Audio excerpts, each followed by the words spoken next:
आप कोई भी बंदा आज मुझसे क्वेश्चन करे, नहीं जी भारत के साथ कृष्णा कौन है? Advisor of artificial intelligence of the White House. मजबूरी सर, मजबूरी है उनको रखना। आर्टमैन लेकर गया व्हाइट हाउस में, आर्टमैन, मजबूरी है। कृष्णा की एजुकेशन भारत से, भारत में पैदा हुआ है, H1B वीजे पे आया चीमा साहब, किसी मां का बेटा वो भी। अगर पानी ना मिले तो थुक जो डुब मारने जेड़ा मुंडे ਤੁਹਾਡੇ लौंडे पड़ा वारा फिरन लगे सारी दिहाड़ी गाना एक दूजे ਅੱਜ ਇਮਰਾਨ ਖਾਨ ਦੇ ਜਲਸੇ ਚ ਨੱਚਣ ਨੂੰ ਜੀ ਕਰਦਾ। नचो ਤੁਸੀਂ, ਤੁਹਾਡੀ किस्मत ही पर नचण वास्ते बने हो ਤੁਸੀਂ। दिस इज व्हाट चीमा साहब उन्होंने बार बार जो अपनी प्रेस कॉन्फ्रेंस में बात की, mobility of the people, mobility of the people. वो मोबिलिटी क्या है? टेक्नोक्रेट्स लाना। यहाँ वर्कर नहीं आते, वर्कर आपके जाते हैं मिडल ईस्ट दुबई में ईंटें उठाने के लिए, डंकियां लगाने वाले। Mobility of the people, technocrat यहां लाएंगे और अमेरिका आज भी हैंडीकैप है उनके सामने, मजीद डिपेंडेंट हो जाएगा। उनका मतलब मोबिलिटी ऑफ पीपल से ये था। चीमा साहब मैं समझता हूं कि इस इनॉग्रेशन पे मुझे उस कमरे के अंदर साउथ एशिया में सिर्फ भारत ही भारत नजर आ रहा था। उसमें आप सिर्फ डॉक्टर जयशंकर को ना देखें, इसको you have to look at the broader picture. जो की चेयर्स थी उनके ऊपर साउथ एशिया से कौन कौन लोग बैठे? सुंदर पिचाई थे पीछे, विवेक रामास्वामी थे, पहली लाइन के अंदर उषा थी, जेडी वाइस की वाइफ, और उसके बाद आप हमारी हरमीत ढिल्लों हैं, और उसके बाद ये तो पीछे बैठे थे बड़ी वैल्यूएबल सीट, सामने पहली सीट के ऊपर जयशंकर बैठे। उस कमरे के अंदर हर सीट जो थी उसकी वैल्यू थी, उसके पीछे पावर थी, उसके पीछे डिप्लोमेसी थी चीमा साहब। बल्कि अपने दुख और सितम का भी मैं वो भी रोना रहूंगा एक सेकंड के लिए कि हम कहां थे, हम कहां हैं, हम किन गलियों में घूम रहे हैं, हमारे बच्चे उस वक्त क्या कर रहे थे, कल क्या किया है उन्होंने, और हमारे इश्यूज क्या है। मैं ये भी रोना चाहूंगा आपके सामने, जो कि मेरे दुखों के अंदर एक दुख शामिल है। लेकिन उस कमरे के अंदर भारत के जो लोग बैठे थे उनके पास कौन सा ऐसा जादू है जिसके साथ वो पहुंच गए? डॉक्टर जयशंकर फॉरेन ऑफिस के अंदर उन्होंने ज्वाइन किया 1977 में। 48 साल का तजर्बा जेब में डाल के फिर रहे, किताबें लिख चुके हैं। आपका फॉरेन सर्विस, आपका फॉरेन मिनिस्टर कौन है इस वक्त? लाइक रखता है, उसके पास फॉरेन ऑफिस का कितना तजर्बा मौजूद है? क्या वो डिप्लोमेट है? क्या वो अपने क्रेडेंशियल्स के साथ इस कमरे में बैठने की सलाहियत रखता है? ये आपके लिए और 23 करोड़ लोगों के लिए सवाल है। पीछे बैठे हुए लोग जो अमीर तरीन थे, टेक्निकल तरीन थे चीमा साहब, उनमें पहुंचने के लिए आर्टिफिशियल इंटेलिजेंस ने उनकी मदद की है और इंडियन इंस्टीट्यूट ऑफ टेक्नोलॉजी की मदद की है। आप कहां हैं? आप कहां हैं? इंग्लिश से नाराज, इंग्लिश पढ़ने से काफर हो जाते मौलवियों की स्टेटमेंटें थी। आप आज भी वहीं खड़े हैं। 100 साल का गैप है चीमा साहब आपका भारत से अलोन, दूसरी दुनिया से नहीं कहूंगा। और जिस स्पीड से आप नीचे जा रहे हैं उसमें आप अमेरिका से आप स्टोन एज में जा रहे हैं। उसकी वजह मैं वो भी वजह बताना चाहूंगा, स्टोन एज में क्यों आप जा रहे हैं आज। चीमा साहब दुनिया के अंदर आर्टिफिशियल इंटेलिजेंस से अगले स्टेज पर रिसर्च जा चुकी है, जिसको कहा जाता है ASI और AGI। ये आर्टिफिशियल इंटेलिजेंस की अगली डिग्रीज है। और आपका लौंडा लपाड़ा आवारा सारा दिन गंदे ट्वीट, गंदे यूट्यूब, गंदी जहनियत से नहीं बाहर आ रहे। कल आपके 2 लीडरान टीवी स्टेज पे जो थप्पड़ उन्होंने एक दूसरे को मारे हैं वो भी लोग देख रहे हैं। चलिए वो तो छोटी सी बात है। मैं यहां के डायस्पोरा को मैं बताना चाहूंगा कि वो कहां थे और आप कहां हैं। चीमा साहब आपने कहा है कि उनकी मार्को रूबियो साहब से मीटिंग पहली ओथ लेने के बाद भी, ठीक, 6 सेक्रेटरीज को मिले डॉक्टर जयशंकर यहां पे। आपने तो NSA की बात की, 6 सेक्रेटरीज ऑफ द कैबिनेट को मिलकर गए। फिर उन्होंने प्रेस कॉन्फ्रेंस की है, उस प्रेस कॉन्फ्रेंस में उन्होंने कहा कि हम अपने 2016-2017 के जहां रिलेशनशिप छोड़े थे उनको रीएक्टिवेट करने लगे हैं, और कई हम उसमें से प्रोजेक्ट कर रहे थे वो कंप्लीट भी हो चुके हैं, और हम उनको अगले लेवल पर लेके जाएंगे। चीमा साहब उन्होंने बार बार जो अपनी प्रेस कॉन्फ्रेंस में बात की, mobility of the people, mobility of the people. वो मोबिलिटी क्या है? टेक्नोक्रेट्स लाना। यहां वर्कर नहीं आते, वर्कर आपके जाते हैं मिडल ईस्ट दुबई में ईंटें उठाने के लिए, डंकियां लगाने वाले। Mobility of the people, technocrat यहां लाएंगे और अमेरिका आज भी हैंडीकैप है उनके सामने, मजीद डिपेंडेंट हो जाएगा। उनका मतलब मोबिलिटी ऑफ पीपल से ये था, mutual mobility of the people, लफ्ज उनका mutual mobility of the people. और फिर उसके बाद उन्होंने बात की कि इंडो पैसिफिक के हमारे रिलेशनशिप बाइलैटरल क्या किए हैं। मैंने कोविड के उसके क्वाड के हवाले से हमारी मीटिंग्स क्या हुई, जब वो मिले तो जापान के फॉरेन मिनिस्टर भी उनके साथ थे। दूसरी मुलाकातें मैंने आपको ये नहीं अभी बताया, भूल चुका हूं कि क्वाड के फॉरेन मिनिस्टर सारे साथ बैठे थे। अल्टीमेटली डॉक्टर जयशंकर उनके साथ भी इंटरेक्ट करके गए।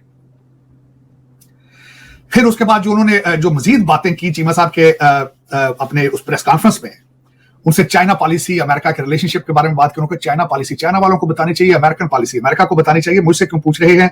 बल्कि उस प्रेस कॉन्फ्रेंस में उन्होंने बताया कि उनके यहाँ पे 2 कांग्रेसमैन इंडियन डिसेंट के, उनसे भी मुलाकात हुई, मिस्टर थानेदार जो कि कांग्रेसमैन है, और एमी फेरा से उनकी मुलाकात हुई।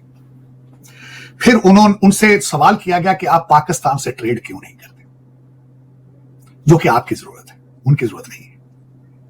आपके लोग इन्फ्लेशन और महंगाई से मर रहे हैं, आप कर्जों के नीचे दबे हैं, इंडिया को जरूरत नहीं ट्रेड की। और उन्होंने इसका जवाब दिया कि ट्रेड उन्होंने बंद किया, हमने बंद नहीं किया। हम फेवरेट नेशन का उनको देते रहे हैं स्टेटस भी, उन्होंने स्टेटस वो भी नहीं दिया। अब मैं ये बताना चाहूंगा कि आपने कहा है हम ट्रेड नहीं करेंगे जब तक 370 खत्म नहीं किया जाएगा, हम ट्रेड नहीं करेंगे जब तक कश्मीर की बातें खत्म नहीं होंगी। चाइना के भारत के साथ कितने इस वक्त इश्यूज हैं और कितने उनके साथ प्रॉब्लम्स हैं? उनका ट्रेड बंद हुआ है। अगर चाइना और भारत ट्रेड कर सकते हैं तो आपको क्या प्रॉब्लम है? अगर भारत से प्रोडक्ट चल के दुबई जाती है, दुबई से होकर पाकिस्तान आती है, तो फिर आपको क्या प्रॉब्लम है? आपके हालात देखकर आज भी मुझे हंसी आई। कल मैंने एक चाइनीज वेबसाइट है टेमो, वहां से मैंने कुछ 4 शर्टें मंगाई हैं, और मैंने तस्वीर बल्कि आपको भेजूंगा, मैं ट्वीट भी करूंगा उसके। जब मैंने उन शर्टों को, अंडर शर्ट्स को खोला तो उनके ऊपर लिखा था made in Pakistan. Product Pakistan से बन के चाइना जाती है, चाइनीज अमेरिका भेज रहे हैं, पैसे वो बना रहे हैं। ये आपकी सलाहियतें ये है। जितना लौंडा लपाड़ा है, कैदी 804 से आगे उनका सफर ही रुक गया। रूहानी वो मुर्शद बन चुका, पीर बन चुका है। आपको जरूरत है पीरों की? आर्टिफिशियल इंटेलिजेंस के अंदर गुंजाइश है पीरों मुर्शद की, जिहाद की गुंजाइश है आर्टिफिशियल इंटेलिजेंस के अंदर? अगर है तो बस सिखाओ, ठीक है, सिखा रहे हो, जो कर रहे हो सिखाओ, मैं मना नहीं करता। मैं क्यों मना करूंगा चीमा साहब? अगर आपकी तरक्की इसी चीज में है तो बेशक खुल के करो। मैं आपको वीडियो कहते हो भेज देते हैं जिसमें मुर्शद साहब ने पियर्सन को कहा था, उसने कहा था कि आपके बच्चे आपको मिलने क्यों नहीं पाकिस्तान आते? उसने कहा it's dangerous for them to come to Pakistan. Qasim के लिए it's dangerous for come to Pakistan. इस और रैकेट गूगल कर ले, मेरे मगर ना पैना। मैंने तो तुझे रोज गाना कर दे, भी उर्दू पंजाबी तो अंग्रेजी भी नहीं होती, एक गूगल करके देख लो। और ब्रिटिश पियर्सन को मुर्शद पा ने कहा था it's not good for them to come to Pakistan. ठीक चले, हाँ, ये तुसी गल पै जाते हो, गल्ला नहीं करने दे, अगले फोन ही नहीं चुकते तुम्हारा। चले जी, लेकिन उस पे छोड़े, इस पे बात करना तो फजूल है। कहते हैं मर्दे नादा पे कलामे नरमो नाज़िक बेअसर, क्या फायदा उसका? चिमा साहब, दूसरा डॉक्टर जयशंकर साहब ने कहा कि सैन फ्रांसिस्को के ऊपर जो टेररिस्ट अटैक किया गया था काउंसिल जनरल पे, we want to ignore it. ये भी उन्होंने कहा। बट अब मैं आपको ये बता रहा हूं कि भारत के साथ relationship it is not by choice, it's by need, by need. Cheema साहब, जब आप कोई भी बंदा आज मुझसे क्वेश्चन करे, नहीं जी भारत के साथ कृष्णा कौन है? Advisor of artificial intelligence of the White House. मजबूरी सर, मजबूरी है उनको रखना। आल्टमैन लेकर गया व्हाइट हाउस में, आल्टमैन, मजबूरी है। कृष्णान की एजुकेशन भारत से, भारत में पैदा हुआ है, H1B वीजे पे आया चीमा साहब, किसी मां का बेटा वो भी। अगर पानी ना मिले तो थुक जो डुब मरने जेड़ा मुंडे तुहाडे लौंडे लपाड़ा वारा फिरन लगे सारी दिहाड़ी गाना एक दूजे। आज इमरान खान दे जलसे च नचण नु जी करदा, नचो तुसी, तुहाडी किस्मत ही पर नचण वास्ते बने हो तुसी। This is what it. जैसे कि डॉक्टर जो डोनाल्ड ट्रंप है वो अंबानी से मिला है, वो जयशंकर से नहीं मिला। सो द क्वेश्चन इज कि वो हर उस बंदे से मिलता है जिसके पास डॉलर हो और जो अमेरिका के अंदर पैसा देगा। सो आपको लगता है कि ये जितने भी यूरोपियंस हो, इंडियंस हो, या जितने भी ममालिक हैं, इन हुकूमतों की बजाय वो इन बिजनेसमैनों से पैसा एक्सट्रैक्ट करके इंडिया लेके आना चाहता है, अमेरिका लेके जाना चाहता है, और बाकी उसको इंडिविजुअल और बाकी चीजों से कोई गर्ज नहीं है? इस पे जरा एनालिसिस कीजिएगा। और ये जो सऊदी अरब 600 अरब डॉलर लगा रहा है, इसका जरा पाकिस्तान के हिसाब से भी एनालिसिस कीजिएगा। हमारी भी सुना बल्ले बल्ले इसमें बढ़ जाएगी, वो किस एंगल में होगी? चीमा साहब, अब मैं बात करना चाह रहा था कि आपके लिए खुशखबरी कहां से आई है चीमा साहब? यहां पे बड़ा बड़ा हायर किया गया लॉबियस्ट, ट्वीटिंग कराई गई, free Imran Khan, free Imran Khan, uncle ji, फुफड़ जी, मामू जी, डैडी बना लिए अमेरिकन। हाँ, एक आप कितना क्लियर है, डोनाल्ड लू को भी फारिग कर दिया गया चीमा साहब, जो कि बहुत बड़े मेहरबान थे मुर्शद पाक के, क्योंकि उन्हीं के साइफर के ऊपर 55 जलसे किए गए। एंटी अमेरिका सेगमेंट, जो एंटी अमेरिका, वो उनको कैश कराया गया सेंटिमेंट्स को। चीमा साहब, उसमें जो मैं बताना ये चाहता, आपके लिए खुशखबरी ये है कि पहला ट्रिप सऊदी अरेबिया का, पहली टेलीफोनिक कॉल मोहम्मद बिन सुलेमान और आपके रिलेशनशिप उनके साथ, आपके इस वक्त के रिजीम के रिलेशनशिप वेरी स्ट्रॉन्ग, वर्सेस आपने घड़ियां दुबई में नीलाम की, आपने बेची, बेइज्जतियां की, जहाजों में बैठ के गालियां दी, जहाजों में से गलों ने निकाल के बाहर फेंका, आपने उनके होटलों में ठहर के गालियां पंजाबी में देते रहे, जो ट्रांसलेट कराते रहे। वो कौन है? वो मोहम्मद बिन सुलेमान है। तो चलो चीमा साहब, जब आप देखे ना इस वक्त, मैं छोटे सा एक मिसाल देना चाहूंगा, मैं पर्सनल ओपिनियंस पे नहीं जाता, मुझे वो आपके यहाँ के कई लौंडे लपाड़े कई दफा कह देते हैं कि जी ये गंजा है, कभी कह रहे हैं मोटा है, हालांकि नथिंग, मेरा गुफ्तार, मेरा इंटेलेक्ट देखो, अगर उस पेज पे मेरी इज्जत नहीं कर सकते, I don't want you to watch me to begin with. If you don't agree with my ideology or something, a political opinion, you have a right to have a political opinion. If you don't agree, you don't. But my opinion has nothing to do with it. लेकिन कभी आपने इनका chief minister of सूबा सरादा, उसका हाल खुलिया देखा? वो ये लोग कवाली करना, कवाल है एडे बड़े वाल तो देखे कभी? मेरे तो सिर ते वाली कोई साबरी कवाल होता सी, मशहूर होता सी, कवाली करने वाल लाता होता सी. और मुझे सबसे ज्यादा दुख इस चीज का है कि इनके मुर्शद पाक ने अपने दौर के अंदर जो बच्चा इनका जेल में गया, वो कहते जेल के अंदर इसके साथ जिनसी ज्यादती की गई. ये किस मुंह से अब दूसरे लोगों के बारे में बातें करते हैं, जबकि तुम खुद विक्टिम हो रेप के, अकॉर्डिंग टू मुर्शद पाक. मैं नहीं समझता हुआ होगा, लेकिन वो हर बंदा जो इनका जेल में गया उसके बारे में मुर्शद पाक कहते थे कि इसके साथ जिनसी ज्यादती की गई.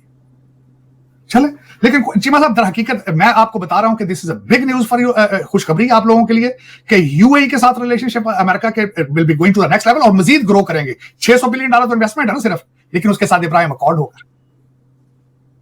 डोनाल्ड ट्रंप और मोहम्मद बिन सलमान इब्राहिम अकॉर्ड की तरफ मूव करेंगे, इजराइल को रिकॉग्नाइज करने की तरफ जाएंगे. सऊदी अरेबिया की कंडीशन होगी कि 2 स्टेट सोल्यूशन डिलीवर करें, उसके अंदर बीबी नेतन्याहू और इजराइल के ऊपर प्रेशर होगा. लेकिन ये सारी चीजें अब टेबल पर आ चुकी हैं और उसमें ये आपकी गुड न्यूज है. दूसरी गुड न्यूज आपके लिए क्या है चीमा साहब? आपके रीजन की सिर्फ एक कंट्री की उन्होंने बात की है, तालिबान की, और उनका मुंह सुर्ख था जब बात कर रहे थे. उन्होंने कहा बाइडेन बिलियंस डॉलर देता रहा है और एक्सचेंज में कुछ भी नहीं लिया, और हमारे सारे महंगे इक्विपमेंट 66 ब्लैक हाक हेलीकॉप्टर ने जेडे साडे पठान भाईजान होते थे, नसवार ढोंदे रहे, बालन ढोंदे रहे. हमवीज की तो पता नहीं कितनी हमवीज है, और उन्होंने कहा वो वापस लेंगे. अब आपके लिए उसमें खुशखबरी क्या है? आपके रिलेशनशिप भी उनके साथ ठीक नहीं है और America is going after them, और तालिबान को आपसे ज्यादा कोई नहीं समझता. हमारे हाथों के तराशे हुए सनम, चीमा साहब, वो कहते ना कि ਤੁਹਾਡੇ ਦੇ ਹਾਸੇ ਨਿਕਲਣੇ ਚਾਹੀਦੇ ਨੇ ਕੱਛਾਂ ਚੋਂ. ਉਹਦੀ वजह है कि ਤੁਹਾਡੇ वास्ते 2 खुशखबरियां आ चुकी हैं, मोहम्मद बिन सलमान 600 बिलियन और पहला ट्रिप टू सऊदी अरेबिया और तालिबान के हवाले से. और तीसरा मैं समझता हूं जो डॉक्टर जयशंकर साहब यहां से जो बाल आपके कोर्ट में फेंक के गए हैं, आपको चाहिए इसको कैश कराएं कि we want to do the trade with them, they are not doing the trade with us. तो मैं समझता हूं 3 चीजें हैं, समझने वाले को समझना चाहिए. और if you are a nationalist, if I am a nationalist, मेरे ख्याल में भारत के साथ ट्रेड एएसएपी बेसिस पे शुरू करनी चाहिए. डॉक्टर साहब, वो आपने ट्रेड की बात की है, लेकिन डॉक्टर जयशंकर कहते हैं ट्रेड पाकिस्तान ने बंद की है. अब पाकिस्तान कहता है, अब पाकिस्तान, डॉक्टर जयशंकर की बात इसमें सच है, मैं इस बात में उनकी बात में मानता हूं. इंडिया ने हमें एमएफएन स्टेटस दिया, मोस्ट फेवरेट नेशन स्टेटस, ताकि अच्छी, हमने नहीं दिया है. उन्होंने विड्रॉ कर लिया, ट्रेड हमने बंद कर दी, लेकिन उसके पीछे लॉजिक ये थी कि 370-35 है. उन्होंने हमसे पूछे बगैर ही यूनिलैटरली हर चीज रिवोक कर दी.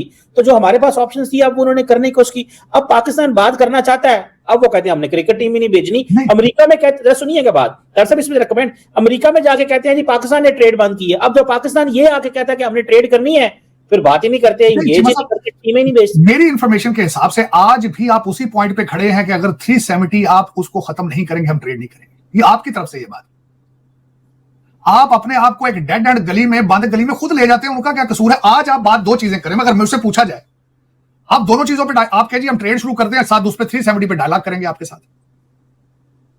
लेकिन लेट्स मूव ऑन. देखिए 2 चीजें हमेशा मैं कहूंगा चीमा साहब, जब तक आप डायलॉग नहीं करते, अमेरिका के अंदर अमेरिका की खासियत सबसे बड़ी है, जंग की हालत में भी होंगे तो डायलॉग जरूर करेंगे. अपने अपोनेंट को समझने के लिए डायलॉग बहुत जरूरी, दरवाजा बंद नहीं करते.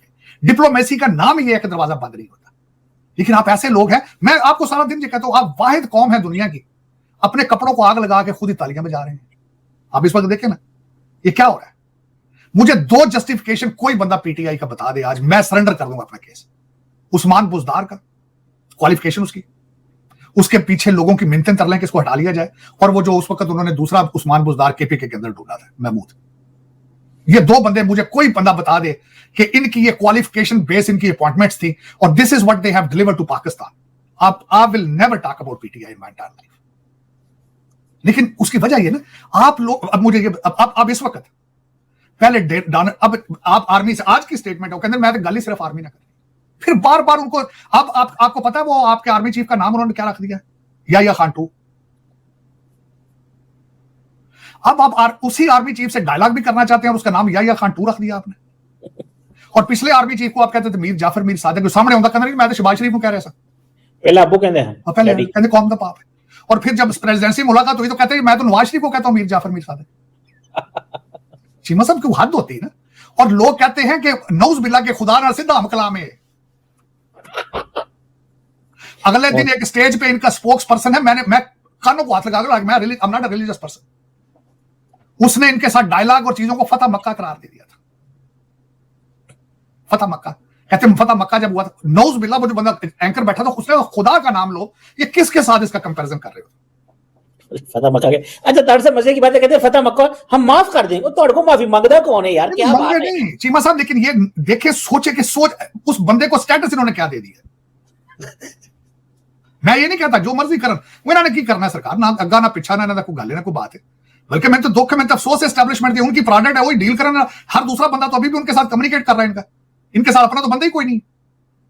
हर एक इनका बंदा एस्टैब्लिशमेंट का बंदा है, उनकी प्रोडक्ट है, उनको चाहिए इसके साथ डील करे। दुनिया पाकिस्तान को खड़ा कर दिया पिछले मुसलसल 3 साल से, पाकिस्तान अडियाला जेल से आगे चल ही नहीं रहा, जा ही नहीं रहा, और इतने खतरनाक है कि टीटीपी के साथ मिले हुए हैं चीमा साहब। ये देखे ना, दोनों का मंशूर देखें, दोनों का टारगेट जो एस्टैब्लिशमेंट है, दोनों का टारगेट पाकिस्तान आर्मी देखें। लेकिन ये कि उनकी कमजोरियां मुझे नजर आती हैं, और इस तरह होता नहीं है। अगर आप बार बार कहते हैं हम स्ट्रॉन्गेस्ट आर्मी, स्ट्रॉन्गर एजेंसी, कोई बच्चे जड़े आप, मैं खुद कहता हूं 5th जनरेशन वार को खुद बोल के कहते हैं कि हमारा दुश्मन हमें इतना नुकसान नहीं पहुंचा सका जितना इन्होंने पहुंचाया। आपने पहुंचाने दिया है। You have a soft corner. जे अगर गुड टू सी यू जज है तो good to see you general भी नहीं, मेरा ख्याल है वो ऐसी ना लाहौरा पाइया। तो फिर आपकी अपनी कमजोरियां हैं, एडमिटेड। जब अब दूसरा करेक्शन तब तक नहीं होती चीमा साहब जब तक आप एडमिट ना करें अपनी गलतियों को। एडमिट करें कि हमसे गलती हुई है, हम इसको पाकिस्तान नहीं तोड़ने देंगे, ये ऐलान करें और उसके बाद आगे चलें। बिल्कुल, बात तो सही है तार साहब। अब देखते हैं क्या बनता है। एक तरफ हमारे घर में अभी आग लगी हुई है, लेकिन मैं माजरत के साथ एक रुक गया हूं, बल्कि बात मैं बल्कि आज मेरे ज़हन में था कि मैं कंपैरिजन करूंगा। मैं अपने आप उस कमरे में तो ले गया जहां डॉक्टर जयशंकर थे, पचाए थे, उषा थी, जहां विवेक रामास्वामी थे। मैं भूल गया बिल्कुल, मैंने कंपैरिजन करना था मेरी कौम के जो मुजाहिद थे वो कहां थे। बाहर ट्विटर पे गाना काट रहे हैं। नहीं, उन्होंने भी तो जाहिर है वो बड़े टैलेंटेड, एम्बेसी के सामने खड़े होकर मोहसिन नकवी को गालियां दे रहे थे लाउड स्पीकर पे। अल्लाह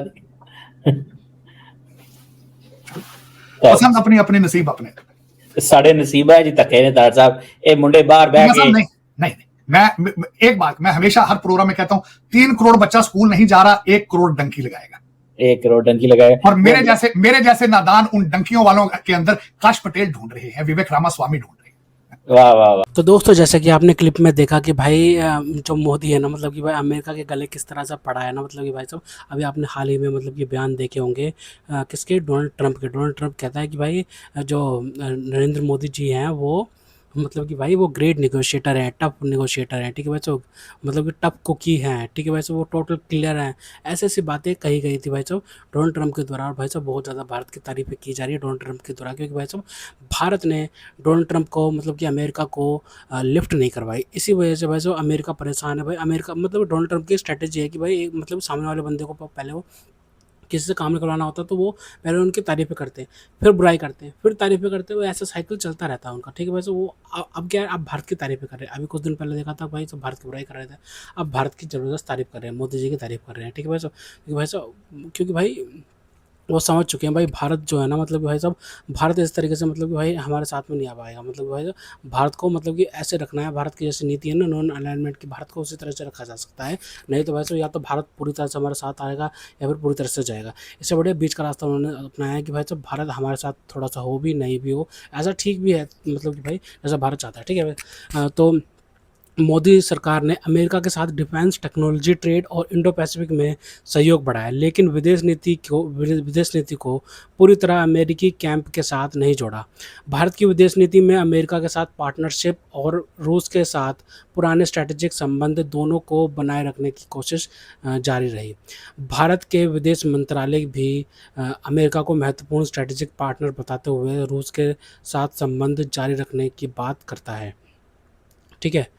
यानी रणनीति थी अमेरिका से दोस्ती करो लेकिन अपने फैसले खुद लो, ठीक है। रूस से तेल के मामले में भारत ने अपना हित ही देखा है, ठीक है। यह इसका सबसे स्पष्ट उदाहरण है कि यूक्रेन युद्ध के बाद अमेरिका और उसके सहयोगी रूस पर आर्थिक दबाव बढ़ा रहे थे। इसके बावजूद भारत ने रूसी क्रूड ऑयल खरीदना जारी रखा, क्योंकि भारत की ऊर्जा सुरक्षा और कीमत दोनों महत्वपूर्ण थे। और अगस्त 2026 की स्थिति में यह मुद्दा ख़त्म नहीं हुआ। रॉयटर्स के अनुसार जुलाई 2026 में रूस भारत के क्रूड इंपोर्ट्स का 50.83% हिस्सा था। इसी समय अमेरिकी सेनेट में रूसी तेल खरीदने वाले देशों पर संभावित 100% टैरिफ वाला लेजिस्लेशन आगे बढ़ा दिया, ठीक है। इससे पता चलता है कि भाई की इससे पता चलता है कि भारत के लिए एनर्जी सिक्योरिटी एक स्वतंत्र स्ट्रेटेजिक प्रायोरिटी है, ठीक है। अमेरिका के टैरिफ प्रेशर के सामने बातचीत का रास्ता क्या हुआ, ठीक है। अमेरिका और भारत के बीच ट्रेड हमेशा आसान नहीं रहा। अमेरिका लंबे समय से भारत के टैरिफ्स और मार्केट एक्सेस बैरियर्स को लेकर शिकायत करता रहा है। 2024 में अमेरिका का भारत के साथ गुड्स ट्रेड डेफिसिट $45.7 बिलियन था। भारत ने इसका जवाब सीधी टकराव की नीति से देने के बजाय नेगोशिएशन से दिया। 2025 में दोनों देशों ने बायलैटरल ट्रेड एग्रीमेंट के लिए नेगोशिएशन शुरू की और 2026 में इंटर्म ट्रेड फ्रेमवर्क की घोषणा हुई। इसका यह मतलब रहा कि भाई भारत ने अमेरिका को हरा दिया, मतलब कि भाई साहब मतलब कि यही चीज़ होगा कि भाई भारत ने एक तरीके से देखा जाए तो कि भाई भारत तो चैलेंजेस पसंद है भाई भारत को, और भाई भारत ने एक तरीके से अमेरिका को झुका दिया और भाई ट्रेड डील कर ली, ठीक है। भारत का सबसे बड़ा हथियार था ही भारत का सबसे बड़ा हथियार क्या है? भारत की आबादी 1.4 बिलियन से ज़्यादा लोग हैं। अमेरिकी कंपनियों के लिए भारत केवल जियोपॉलिटिकल पार्टनर नहीं बल्कि बहुत बड़ा कमर्शियल मार्केट भी है। अमेरिकी ट्रेड रिप्रेजेंटेटिव्स के आंकड़ों के अनुसार 2025 में दोनों देशों का गुड्स ट्रेड लगभग $149 बिलियन रहा है। इसलिए संबंध एक तरफा नहीं है। अमेरिका को भारत चाहिए और भारत को अमेरिका की टेक्नोलॉजी, इन्वेस्टमेंट्स और मार्केट एक्सेस चाहिए। इसी म्यूचुअल डिपेंडेंस ने भारत की नेगोशिएशन पोजीशन बहुत मजबूत कर रखी है, ठीक है। चीन के कारण भारत की स्ट्रैटेजिक इंपॉर्टेंस बढ़ी है। अमेरिका चीन के बढ़ते प्रभाव को लेकर चिंतित है, इसलिए वातावरण में भारत इंडो पैसिफिक में अमेरिका के लिए महत्वपूर्ण पार्टनर बन गया है। भारत ने इस स्थिति का इस्तेमाल अपनी स्ट्रैटेजिक इम्पोर्टेंस बढ़ाने के लिए किया है, लेकिन भारत ने यह भी नहीं कहा कि वह केवल अमेरिकी रणनीति का हिस्सा बनेगा, ठीक है। भारत अपनी स्वतंत्र विदेश नीति बनाए रखते हुए अमेरिका, रूस, यूरोप, जापान और गल्फ देशों के साथ अलग-अलग स्तर पर संबंध रखता है। डिफेंस में भी भारत ने विकल्प बढ़ाए हैं। भारत ने अमेरिका से डिफेंस कोऑपरेशन काफ़ी बढ़ाया है, लेकिन रूस से अपने पुराने डिफेंस संबंधों को अचानक ख़त्म नहीं किया। इसका उद्देश्य धीरे धीरे डाइवर्सिफिकेशन और डोमेस्टिक डिफेंस प्रोडक्शन बढ़ाना है। यानी भारत का संदेश यह रहा है कि हमें आपकी टेक्नोलॉजी और कोऑपरेशन चाहिए, लेकिन हमारी स्ट्रैटेजिक चॉइसेस हमारे अपने नेशनल इंटरेस्ट तय करेंगे। 2026 में भी यही परीक्षा जारी है। आज की स्थिति इस पूरी कहानी को और दिलचस्प बनाती है कि भाई अमेरिकी दबाव के बावजूद रूसी तेल भारत के लिए महत्वपूर्ण बना हुआ है। दूसरी तरफ अमेरिका और भारत के बीच ट्रेड नेगोशिएशंस भी चल रही हैं और दोनों देशों के स्ट्रैटेजिक संबंध भी महत्वपूर्ण हैं। अगस्त 2026 में अमेरिकी अधिकारी पीटर नवारो ने भी कहा कि ट्रंप और मोदी के बीच वर्किंग रिलेशनशिप अच्छा है और रशियन ऑयल टैरिफ्स विवाद को बातचीत से हल की उम्मीद है। इससे महत्वपूर्ण बात ये निकल के आती है कि भाई भारत और अमेरिका एक दूसरे के विरोधी नहीं, दोनों अपने अपने हितों को लेकर बार्गेनिंग कर रहे हैं। यह असली कहानी है कि मोदी सरकार का सामना, मतलब भाई मोदी सरकार के दौर में भारत ने अमेरिका का सामना इस अर्थ में किया है कि भारत से युद्ध या खुली दुश्मनी में उतर गया। मतलब कि भाई क्या बोलते हैं, सब इसका निष्कर्ष ये निकाला जाता है कि भाई बल्कि रणनीति ज़्यादा सोफिस्टिकेटेड रही, सहयोग भी बढ़ा, सहमति भी बढ़ी, बातचीत भी हुई, अपने हितों पर जोर भी दिया, ठीक है। और यही स्ट्रेटेजिक ऑटोनॉमी है, ठीक है भाई। और भारत की बढ़ती आर्थिक क्षमता, विशाल बाजार, एनर्जी रिक्वायरमेंट, डिफेंस इंपॉर्टेंस और जियोपॉलिटिकल पोजीशन ने उसे भारत के साथ उसे अमेरिका के साथ बातचीत में पहले की तुलना में ज़्यादा मजबूत बार्गेनिंग पोजीशन दी है। इसलिए सटीक ये निकलता है कि भाई मोदी सरकार की रणनीति अमेरिका को मतलब कि भाई साहब अमेरिका को मतलब कि भाई साहब एहसास दिलाने की रही है कि भाई साहब देखो साफ बात है, तुम होंगे सुपर पावर अपने घर में, लेकिन भाई साहब यहाँ पे इंडो पैसिफिक में सुपर पावर हम है, और भाई बहुत जल्दी इमर्जिंग सुपर पावर तो हैं ही हम, ठीक है भाई साहब। बहुत जल्दी बहुत सुपर पावर भी बन सकता है भारत, ठीक है भाई साहब। ऐसा कोई बात नहीं है भाई, भारत दूसरी बड़ी इकोनॉमी का दावा तो भाई बड़े बड़े इकोनॉमिक फोरम्स कह चुके हैं ना भाई, इकोनॉमिक्स इंस्टीट्यूशंस कह चुके हैं कि भाई भारत तो दूसरे नंबर की इकोनॉमी बन जाएगा चाइना के बाद में, और अमेरिका तीसरे नंबर की बन जाएगा। तो भाई इससे आप क्या अंदाज़ा लगाएं, आप ही बताओ। खैर तो दोस्तों, अगर आपको हमारी ये वीडियो पसंद आए तो कम से कम व्हाट्सएप पर जरूर शेयर कीजिएगा, साथ साथ चैनल को सब्सक्राइब करके हमारा मनोबल जरूर बढ़ाएगा, ताकि हम आपके लिए ऐसे ही मनोरंजन वीडियोज़ बनाते रहें। तो गाइस मिलते हैं आपसे अगले वीडियो में, तब तक ले जय हिंद।